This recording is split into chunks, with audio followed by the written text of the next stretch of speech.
আমরা হচ্ছি হিন্দু, আমরা হাসিন হোসেনকে অন্তর থেকে মানি, মহরমকে মানি। হিন্দু হয়েও পালন করছেন মহরম। আজ 10 মহরম, পবিত্র আশুরার দিন। আজকের তাজিয়া মিছিলের অন্যতম আকর্ষণ ছিল প্রতীকী দুলদুল ঘোড়া। এই ঘোড়াকে ঘিরে পুরান ঢাকার হোসেনি দালানে দেখা গেছে এক অভিনব চিত্র। শাখা সিঁদুর পরা একাধিক হিন্দু নারী দুলদুল ঘোড়ার পায়ে ঢালছে দুধ। কেউ কেউ এসেছে মানত করতে। মূলত এরা হোসনি ব্রাহ্মণ।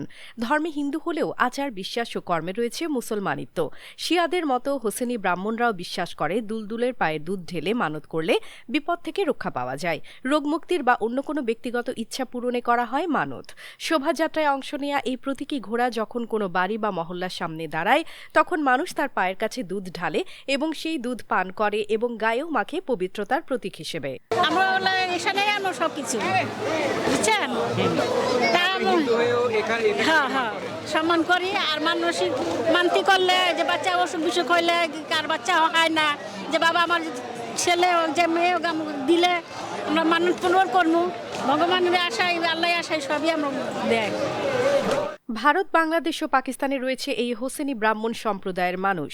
জনশ্রুতি বলে 680 খ্রিস্টাব্দ ইমাম হোসাইনের হয়ে যুদ্ধ করেছিলেন ভারতের এক হিন্দু সারস্বত ব্রাহ্মণ, যার নাম রিহাব সিদ্ধত। শুধু নিজে যুদ্ধ করাই নয়, তার 7 পুত্র সামিল হয়েছিলেন সেই যুদ্ধে। সেই পরম্পরা অনুসরণ করেই আজও বাংলার হুসাইনি ব্রাহ্মণরা তাদের জীবন চর্চায় হিন্দু ও মুসলিম এই দুই ধর্মেরই কিছু রীতি রেওয়াজ, ধর্মীয় আচার অনুষ্ঠান ও উৎসব পালন করে থাকেন। আমরা হচ্ছি হিন্দু, আমরা হাসিন হোসেনকে অন্তর থেকে মানি, মহরমকে মানি, এবং সেই কারণে আমাদের এই যে মানত করা, আমরা বাদ দিয়ে পড়েছি বাচ্চাকে, এটার জন্য আমাদের নিয়তের কারণে আমরা সেটা মানতেছি।